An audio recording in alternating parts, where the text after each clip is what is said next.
오늘도 우리 성부, 성자, 성령 하나님의 은혜와 평강이 함께 하시기를 축원합니다. 오늘은 총회가 권장하고 있는 6.25 기념 남북 민족 화해 주일입니다. 그래서 우리가 그 주일로 지키게 되는데, 교회록과 성서정과가 제시한 본문이 오늘 로마서 13장 1절에서 7절 말씀입니다. 이 말씀을 제시된 것을 보고 그때부터 말씀을 준비하는데 굉장히 이 말씀에 제가 짓눌렸습니다. 1절을 읽어내는 내내 권세 이렇게 얘기하니 제가 이 말씀의 권세에 짓눌려가지고 이 말씀이 얼마나 권세 있게 저를 누르는지 참 힘들었습니다. 오늘 말씀 첫 구절 보시면 위에 있는 권세들에게 복종하라. 권세는 하나님께로부터 나지 않음이 없나니 모든 권세는 하나님께서 정하신 바라. 그렇게 말씀하셔서 이 말씀을 어떻게 6.25 민족화해주일에 적용할 수 있을까? 이쯤 되면 제가 굉장히 머리가 아파지겠죠. 그런데 이 말씀이 끓여지는 이유가 왜 그런가 하니, 오늘 본 말씀은 국가교회가 유지되는 나라에서 국가가 하는 일에 국민들이 쫓아올 것을 강요할 때에 이 자주 인용했던 본문입니다. 그러니까 나라가 하는 일은 권세가 하는 일이고 그 권세는 하나님이 주셨으니 다른 토달지 말고 쫓아와라, 이 얘기를 할 때 이 로마서 13장이 성경적인 근거가 됐었거든요. 쉬운 예를 들자면 독일 나치가 세계대전을 일으킬 때에 그 독일 교회가 이 일에 대해서 전쟁 참여를 국민들에게 독려합니다. 교회 이름으로 독려합니다. 그때 이 말씀을 가지고 독려하죠. 권세는 하나님이 주신 거기 때문에 그 권세가 하는 일에 적극 동참해야 됩니다. 그래서 교회가 이 말씀을 가지고 근원적으로 얘기를 했었습니다. 우리가 알고 있는 히틀러의 나치즘은 정치를 종교적 이데올로기로 만들어버렸죠. 그래서 전쟁을 치르는데도 어떻게 합니까? 종교적 신념을 가지고 전쟁을 치르는 거예요. 당시 독일의 주요 교회와 사제들이 히틀러의 권세를 하늘에서 인정한 권세라고 그렇게 설교했었습니다. 이런 얘기가 있습니다. 어떤 사람이 히틀러를 만난 자리에서 수상각하, 제발 하나님의 뜻에 순종하는 수상이 되십시오. 그렇게 얘기했더니 히틀러가 이렇게 대답합니다. 당신이 믿는 하나님에게 똑똑히 얘기하시오. 하늘은 하나님이 다스리고 이 땅은 히틀러가 다스린다고 얘기하시오. 그렇게 아주 교만스럽게 얘기했다고 합니다. 과연 이 권세가 하늘이 주신 권세인가? 한번 생각해 볼 문제입니다. 종교와 정치의 결탁으로 인해서 수많은 독일 사람들은 히틀러의 선동에 넘어갔고 자신들의 남편과 아들들을 전쟁터에 내보내는데 종교적 신념을 가지고 내보내는 겁니다. 그렇게 하는 것이 나라를 위하고 교회를 위하고 하나님이 세우신 정치 지도자를 위한 길이라고 추호도 의심 없이 믿고 있었기 때문에, 그래서 이 본문이 주는 부담감이 굉장히 크다는 것입니다. 그러나 모든 교회가 이런 일에 복종한 것은 사실 아니었습니다. 우리가 잘 아는 디트로이트 본회퍼 목사님은 끝까지 이 일에 대해서 저항을 하죠. 그의 유명한 미친 운전자 이야기가 있습니다. 회퍼 목사님, 본회퍼 목사님이 그렇게 얘기했죠. 만일 어떤 미친 운전자가 차를 질주해서 사람이 많이 다니는 인도로 달려가고 있을 때, 그때 목사로서 내가 할 일이 거기에 희생된 사람들의 장례식을 치르고 그 유가족들을 위로하는 것이 전부라고는 생각하지 않습니다. 오히려 내게 주어진 일은 그 자동차에 뛰어올라서 그 미친 운전자의 손에서 핸들을 뺏는 것이 제게 주신 일이라고 저는 생각합니다. 그렇게 고백했었습니다.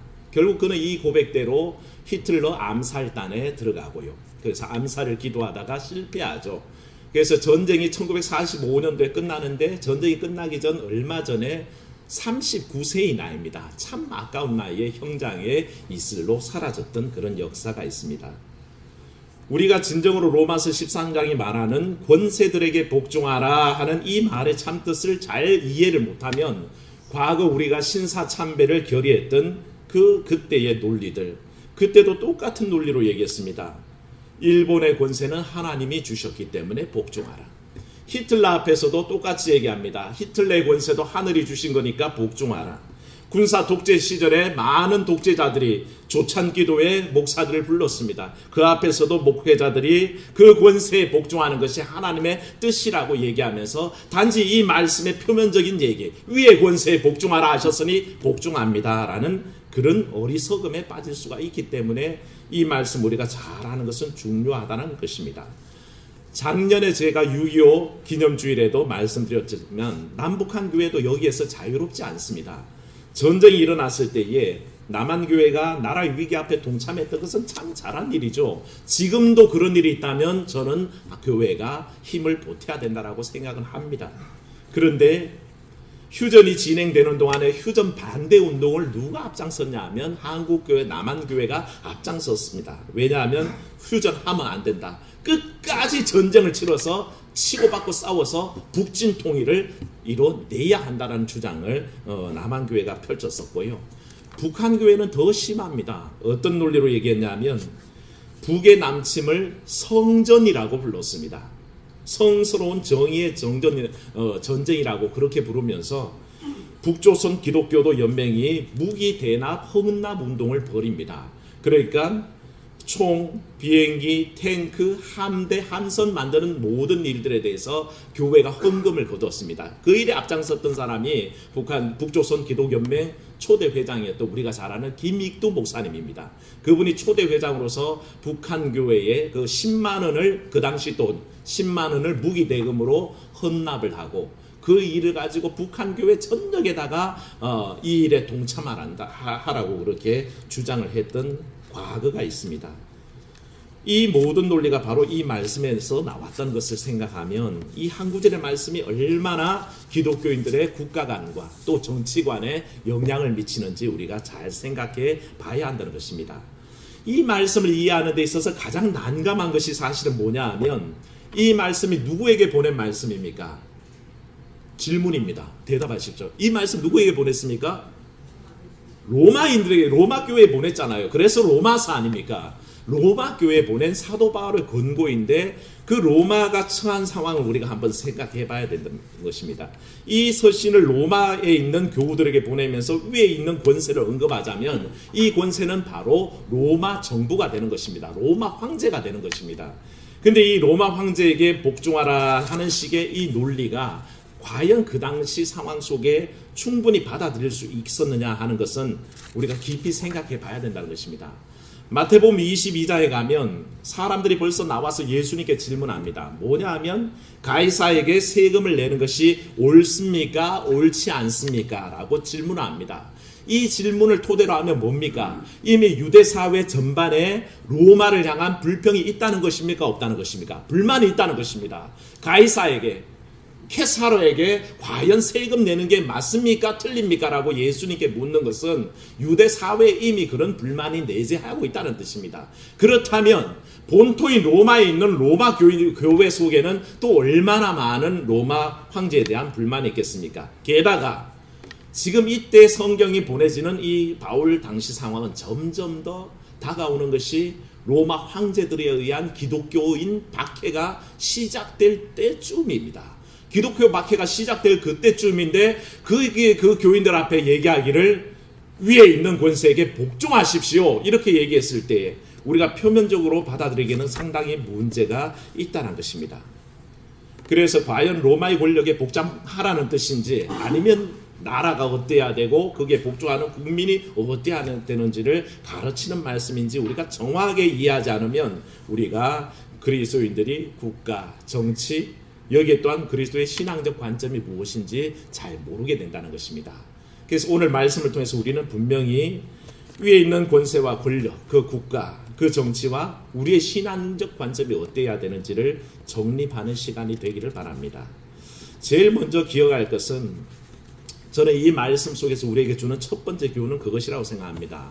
위의 권세를 얘기하자면 반드시 더 위에 있는 권세도 있다는 것을 인정하라는 것입니다.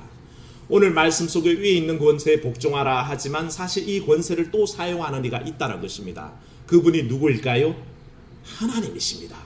위에 있는 권세에 복종하라고 말씀하시지만 실제로는 그 권세조차도 다스리시고 그 권세를 이용해서 사람들을 지도하시는 이가 계시니 그분이 바로 하나님이라고 오늘 로마서 13장 1절에서 7절 사이에서는 분명히 얘기하고 있다는 것입니다. 위의 권세를 이용하시는 더 위의 권세이신 하나님을 우리가 이 말씀을 통해서 발견하게 됩니다. 복음서에서 나오는 얘기지만 우리가 잘 아는 백부장이 예수님의 칭찬을 받은 적이 있습니다. 기억하시죠? 백부장의 종이 아프게 되었을 때 주님 앞에 나왔습니다. 그래 가서 내가 고쳐줄게 얘기했더니 이 백부장이 얘기합니다. 가실 필요 없습니다. 말씀으로만 하옵소서. 나도 그렇고 내 밑에도 사람이 있어서 내가 그들 보고 오라 그러면 오고 가라 그러면 갑니다. 저도 제 위에 사람이 있어서 저보고 오라 그러면 가고 또 가라 그러면 갑니다. 그러니 말씀만 하옵소서라고 얘기하는데 이 말씀을 듣고 있는 예수님께서 굉장히 그 믿음을 크게 보셨고 내가 이스라엘 말 중에도 이만한 믿음을 본 적이 없다라고 얘기하지 않습니까? 이 백부장의 마음속에는 그런 이해가 있다는 것입니다. 나도 권세를 작은 권세를 내 밑에 100명의 부하가 가라 그러면 가고 오라 그러면 오는 그 부하가 100명이나 있듯이 또 나도 남 밑에 있어서 그 사람이 나를 오라 가라 하면 왔다가 갔다가 하듯이 가장 최상의 권위를 가진 예수님께서 하나님 아들께서 가라 그러시면 가고 오라 하면 오듯이 병이 나라 그러면 나을 것이고 낫지 마라 그러면 낫지 않을 것을 그가 고백하고 있다는 것입니다. 그의 권세가 보이더란 것입니다. 예수님의 권세가 보이기에 비록 식민지의 그 피지배 계층에 불과한 한 청년이지만 그 백부장이 그 말씀에 순종하고 의지하는 것을 보게 된다는 것입니다. 사랑하는 여러분, 이 땅의 권세를 우리가 위의 것을 복종하라 할 때에 이 땅의 권세는 하나님의 권세를 알게 하는 통로인 것을 아시기를 바랍니다. 우리는 이 땅의 권세를 통해서 누구의 권세를 바라봅니까? 하나님의 권세를 바라본다는 것입니다. 그리스도인들은 당연히 이 땅 살아가는 동안에 국가 질서와 국민의 안녕을 위해서 공권력에 복종하고 법규를 준수할 의무가 있죠. 그래야 맞습니다. 국가에 소속된 국민으로서 이당 가져야 할 바른 자세죠. 그래서 국가의 위기 속에 우리가 참여하는 것도 정당한 일입니다.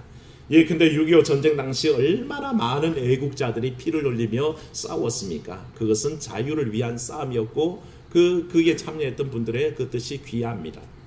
일제치하에서 얼마나 많은 기독교 애국지사들이 피를 흘리며 싸웠습니까? 그건 이 민족의 해방을 위한 싸움이었습니다. 그 누구도 이 숭고한 희생을 비하하거나 격하할 수 없다는 것입니다. 그것은 당연히 기독교인들하면 그렇게 행할 일입니다. 그런데 기독교인들은 여기 하나를 더한다는 것입니다. 국가를 생각할 때에 그 위에 계신 다스리시는 하나님까지도 기억해내야 한다는 것입니다. 우리가 유관순 열사를 생각하면 대개는 민족주의자라고 생각하고 그치지요. 실제는 그렇지 않습니다. 유관순 열사는 민족주의자이자 철저한 기독교인입니다. 그의 나라 사랑은 하나님 사랑과 동일한 뜻입니다. 하나님을 사랑하기에 나라를 사랑합니다.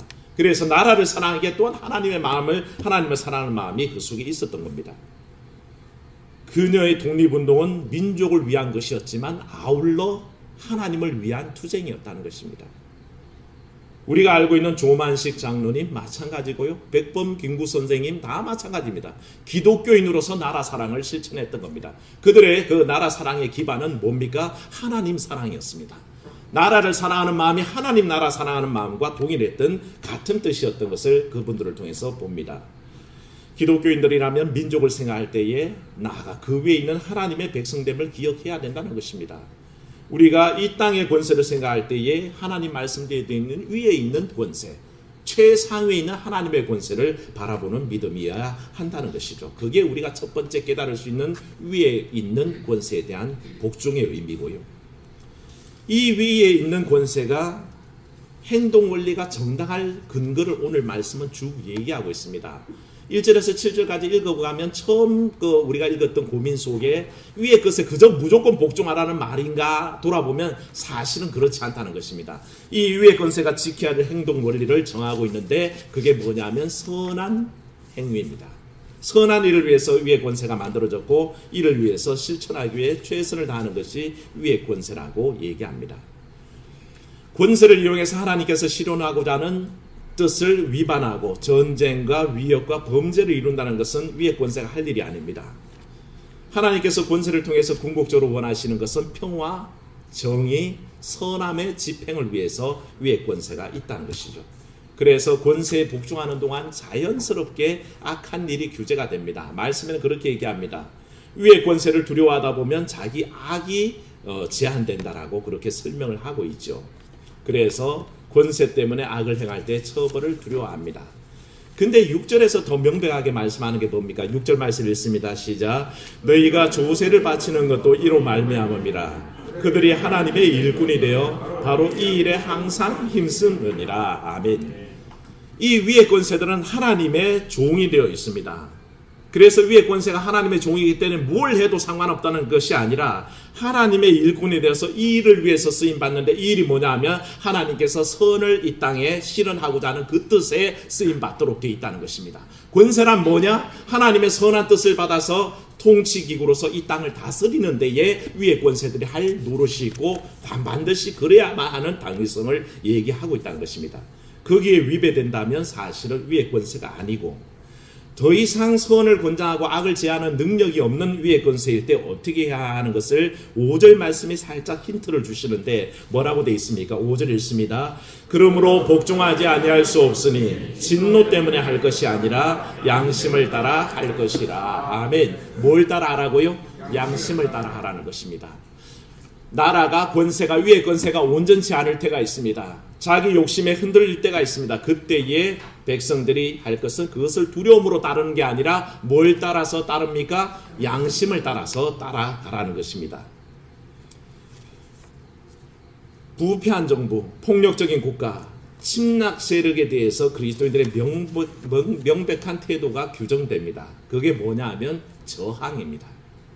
양심에 따른 판단이라는 것은 저항을 얘기합니다. 그 형태가 안에서 얘기하는 게 아닙니다. 그게 폭력적이냐 비폭력의 문제냐 이걸 얘기하는 게 아니라 정답을 얘기하자면 비폭력적인 저항이겠죠. 이 말씀이 자연스럽게 무엇까지 연결되냐 하면 조세의 문제까지 연결됩니다. 6절 7절에는 계속해서 이 조세의 문제를 바울이 로마 교회에 권하고 있는데, 세계사를 통해서 많은 백성들이 부정한 국가에 대해서 상대로 조세 저항 운동이 있었습니다. 그게 역사입니다. 국가가 형성되기 시작하면서부터 세금이란 건 존재했었죠. 왜냐하면 어떤 국가도 어떤 나라도 세금 없이 운영되는 나라는 없습니다. 세금을 거둬들여야 나라가 존속되고 통치가 가능하죠. 국가가 유지됩니다. 근데 이 세금의 목적이 뭐냐는 것입니다.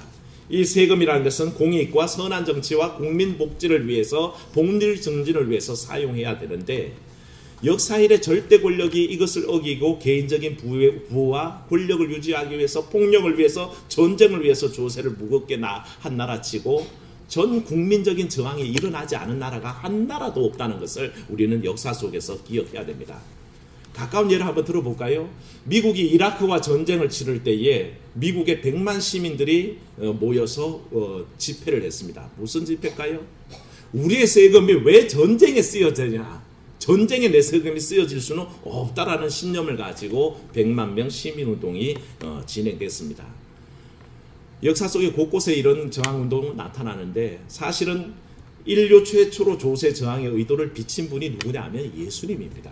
예수님께서 마태복음 17장 24절에 보면 일행이 가버나움에 왔을 때에 성전세 거두는 사람들이 다가옵니다. 그래서 베드로에게 너희들이 성전세를 내라고 종용하죠.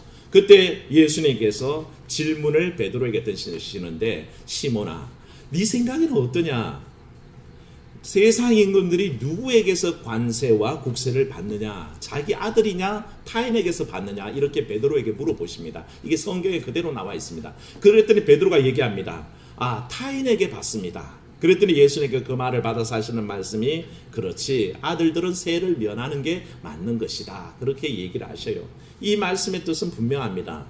성전세는 하나님의 백성들에게 받아낼 것이 아니라 다른 이들에게서 받아야 한다는 것을 주님께서 뚜렷하게 얘기하셨는데, 당시 유대교가 백성들에게 그 성전세를 거두어서 치부하는 것을 부정하는 예수님의 뜻이 담겨 있습니다. 그래서 예수님께서 성전에 들어가셨을 때 성전 깨끗하게 하시려고 어떻게 하셨습니까? 돈 환전상들의 상을 뒤엎어버리셨지 않습니까? 그 뜻은 그렇습니다. 성전세는 세겔로 내게 되어 있습니다. 왜냐하면 성전에서 사용하는 돈은 세겔인데 직접 일상생활에서 쓰여지는 돈은 가이사의 그림이 그려진 그 가이사의 동전이 통용되고 있는 거죠. 로마 동전이 통용되고 있습니다. 그래서 이방의 왕의 그 우상이 들어가 있는 그 동전을 성전에 드릴 수가 없기 때문에 누구든지 자기가 사용하던 동전을 성전에 와서 세겔로 바꾸어서 그렇게 성전에다가 돈을 내는데 여기서 환차익을 내는 겁니다. 이 모습이 예수님께서 실어서 상을 더 엎어버리셨던 거고 그 일 속에는 바로 이 조세에 대한 저항의 뜻이 나타나는 겁니다. 그럼에도 불구하고 예수님은 그 뜻이 있음에도 이 일을 처리할 때에 이렇게 얘기하십니다.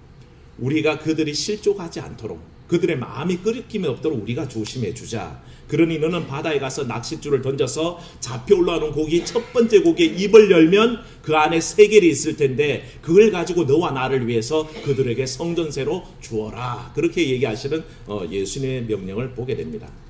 조세 저항을 말씀하시지만 이 일 때문에 실족치 않기 위해서 또한 화평을 위해서 애쓰시는 주님의 모습도 동시에 기억해야 된다는 거죠.